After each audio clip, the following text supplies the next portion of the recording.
প্রিয় দর্শক, 10ই মহরম আশুরার দিনে সেরা 4টি আমল নিয়ে আজকের ভিডিওতে আলোচনা করব ইনশাআল্লাহ। প্রথম আমল, দিনে নফল রোজা ও তেলাওয়াত করা আর রাতে ইবাদত করা। এখন প্রশ্ন হলো, এই রোজা কি শুধু আশুরার দিন নাকি আগে পরেও রাখতে হবে? আশুরা রোজার নিয়ত কি? এদিনে কি নামাজ পড়ব, নিয়ত কি?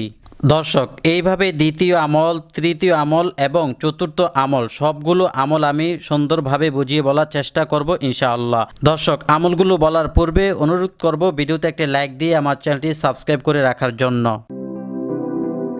প্রিয় দর্শক, আসুন শুরু থেকে জানি। প্রথম আমল, দিনে নফল রোজা ও তেলাওয়াত করা আর রাতে ইবাদত করা, যেমন নামাজ, তাসবিহ, তাহলিল, তওবা, ইস্তিগফার পাঠ করা। এখন প্রশ্ন হলো, রোজা কি শুধু আশুরার দিন নাকি আগে পরেও রাখতে হবে? দর্শক, এই প্রসঙ্গে হাদিস শরীফে আসছে, হজরত ইবনে আব্বাস রাদিয়াল্লাহু আনহু বলেন, যখন রাসূলুল্লাহ সাল্লাল্লাহু আলাইহি ওয়াসাল্লাম আশুরার দিনে রোজা রাখলেন এবং তাতে রোজা রাখার জন্য নির্দেশ দিলেন, তখন সাহাবাগণ বললেন, ইয়া রাসূলুল্লাহ, এই দিনকে তো ইহুদিরা নাসারারা সম্মান করে। তখন রাসূলুল্লাহ সাল্লাল্লাহু আলাইহি ওয়াসাল্লাম ইরশাদ করলেন, যদি আগামী বছর বেঁচে থাকি তাহলে এর সঙ্গে 9 তারিখেও একটি রোজা রাখবো ইনশাআল্লাহ। হাদিসটি মুসলিম শরীফের হাদিস, অস্বীকার করলে ঈমান থাকবে না। দর্শক, হুজুর সাল্লাল্লাহু আলাইহি সাল্লাম 10ই মহরম আশুরার দিনে রোজা রাখলেন এবং বললেন, আগামী বছর বেঁচে থাকলে 9 তারিখও রাখবো। প্রিয় দর্শক, এখন জানবো এই আশুরার রোজার নিয়ত কি। নিয়ত, আমি আশুরার আগের দিনে নফল রোজা রাখার নিয়ত করলাম, যদি আগের দিন রাখেন। আর যদি আশুরার দিন রাখেন তাহলে এই আগের শব্দটি বলবেন না, বলবেন আমি আশুরার দিনে নফল রোজা রাখার নিয়ত করলাম।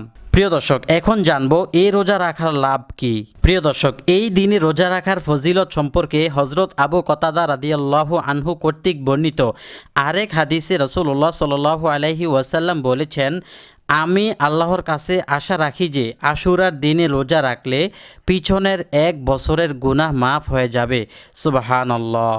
হাদিসটি মুসলিম শরীফের। প্রিয় দর্শক, আরেকটি হাদিস দেখুন, আমি আরবিতে বলছি না, শুধু অর্থটি বলে হাদিসের মর্মটি বুঝাচ্ছি।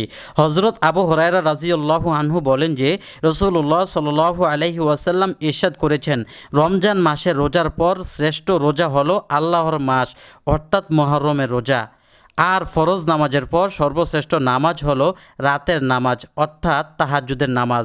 হাদিসটি বিখ্যাত সহিহ গ্রন্থ মুসলিম শরীফের।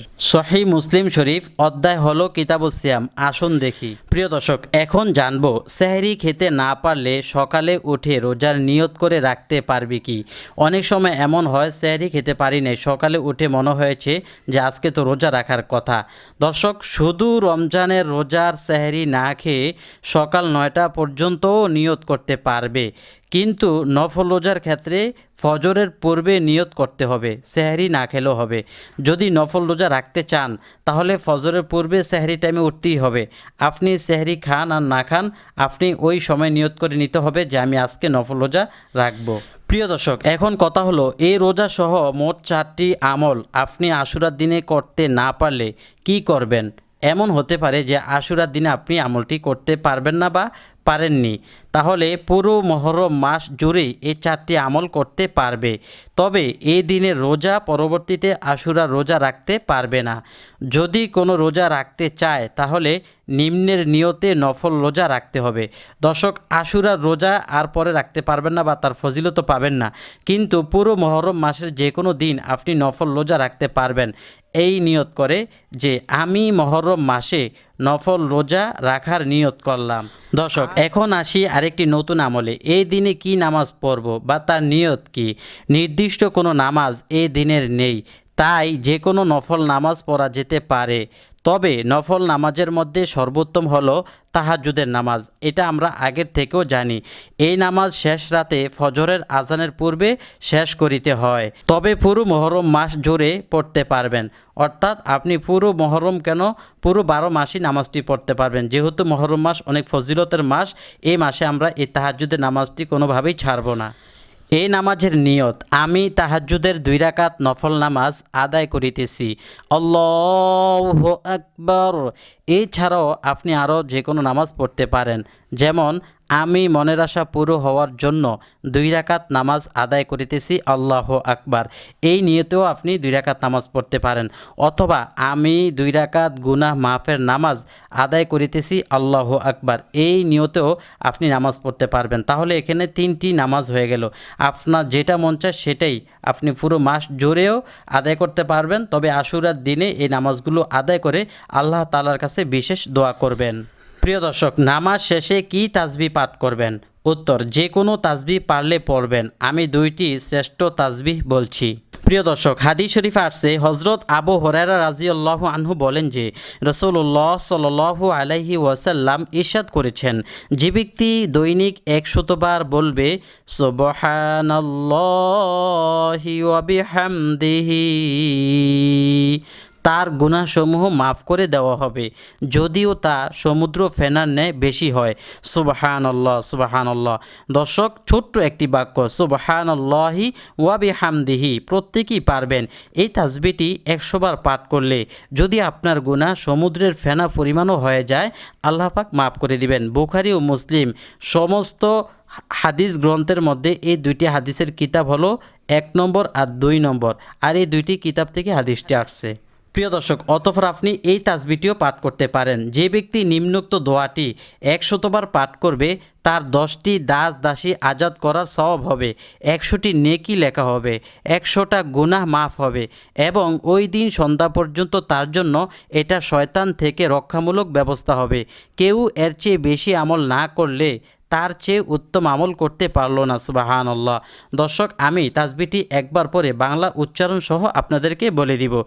লা ইলাহা ইল্লাল্লাহু ওয়াহদাহু লা শারীকা লাহু, লাহুল মুলকু ওয়া লাহুল হামদু ওয়া হুয়া আলা কুল্লি শাইইন কাদির।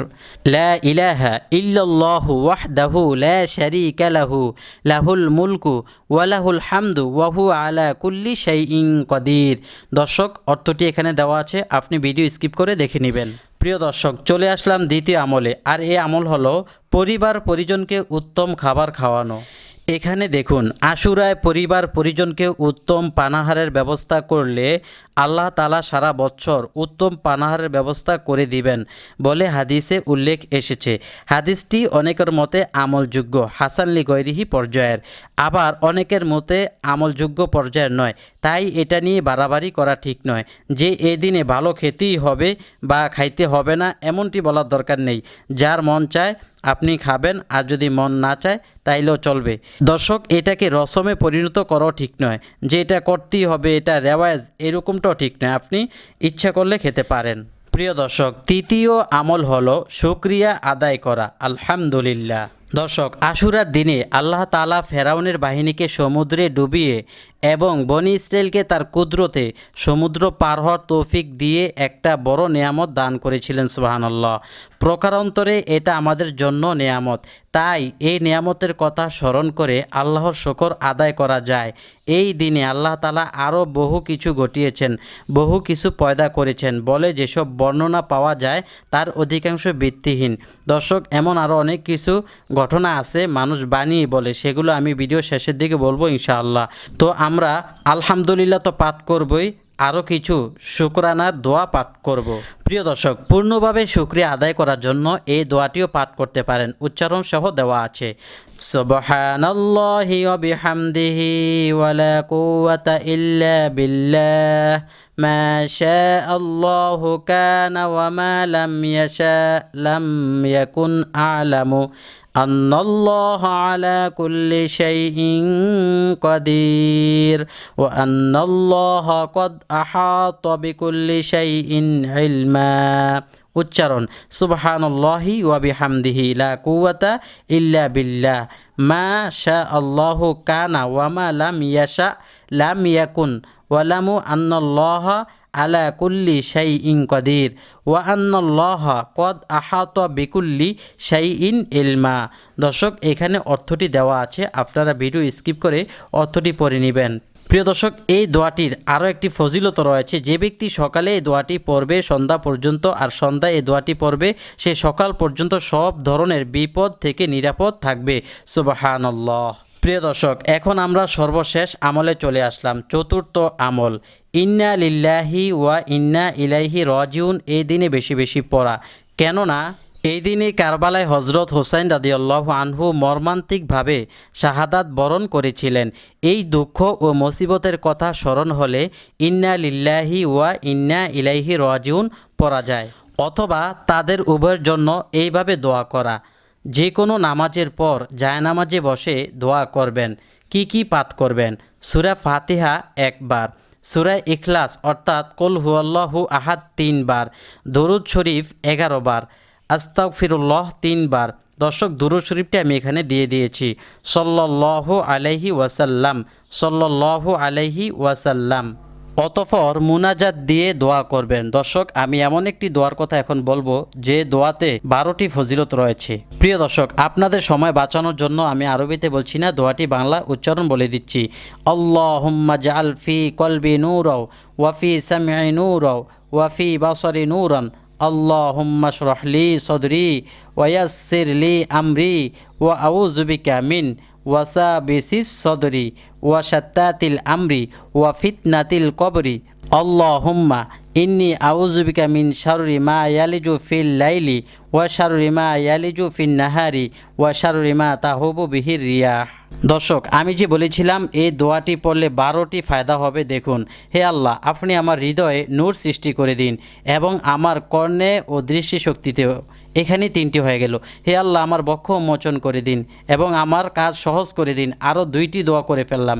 হে আল্লাহ, আমি আপনার নিকট বক্ষদেশের কুমন্ত্রণা অর্থাৎ যারা জাদু করে, জাদু যদি কেউ করে থাকে, ও বিক্ষিপ্ত বিষয় ও কবরের ফেতনা অর্থাৎ কবরের যত আযাব আছে তা থেকে আশ্রয় চাচ্ছি। দর্শক, কত সুন্দর একটি দোয়া। হে আল্লাহ, আমি আপনার নিকট রাতে যা প্রবিষ্ট করে, দিবসে যা প্রবিষ্ট করে এবং হাওয়ায় যা চালিয়ে নেয় তার অনিষ্টতা থেকে আশ্রয় কামনা করছি। হাদিসটি ইবনে আবু শাইবা থেকে বর্ণিত হয়েছে। প্রিয় দর্শক, ভিডিওর শেষে উল্লেখ করে কিছু বলতে চাই। আমল করতে পারলে করবেন, না করলে গুনাহ নেই, কিন্তু করলে অনেক সওয়াব। তবে এই দিনে দয়া করে কিছু কুসংস্কার আছে, তা থেকে বিরত থাকবেন। চলুন সেই কুসংস্কারগুলো একটু দেখে নেই। এই আশুরার দিনে উপরোক্ত 4টি আমল ব্যতীত আর যা কিছু করা হয়ে থাকে, যেমন খিচুড়ি বন্টন, শরবত পান করানো, তাজিয়া বের করা অর্থাৎ মিছিল বের করা, বুক চাপড়ানো অর্থাৎ বুকে থাপ্পড় মারা, হায় হোসেন বলে মাতম করা, চিৎকার করা, কান্না করা, শোক মিছিল বের করা ইত্যাদি, এগুলো ভিত্তিহীন কুসংস্কার, গুনাহের কাজ, রসম ও বিদাত, এগুলো গুনাহের কাজ। এগুলো পরিত্যাজ্য করে চলবেন ইনশাআল্লাহ। প্রিয় দর্শক, ভিডিওটি যদি ভালো লেগে থাকে, আমলের যোগ্য হয়ে থাকে, তাহলে আমার চ্যানেলটি সাবস্ক্রাইব করে পাশে থাকা বেল বাটনটি ক্লিক করে রাখবেন, যাতে নিয়মিত ভিডিওগুলো আপনি পেয়ে যান এবং দ্বীনের সাথে এই ভিডিওটি শেয়ার করবেন। ভালো থাকবেন। আসসালামু আলাইকুম ওয়া রাহমাতুল্লাহ।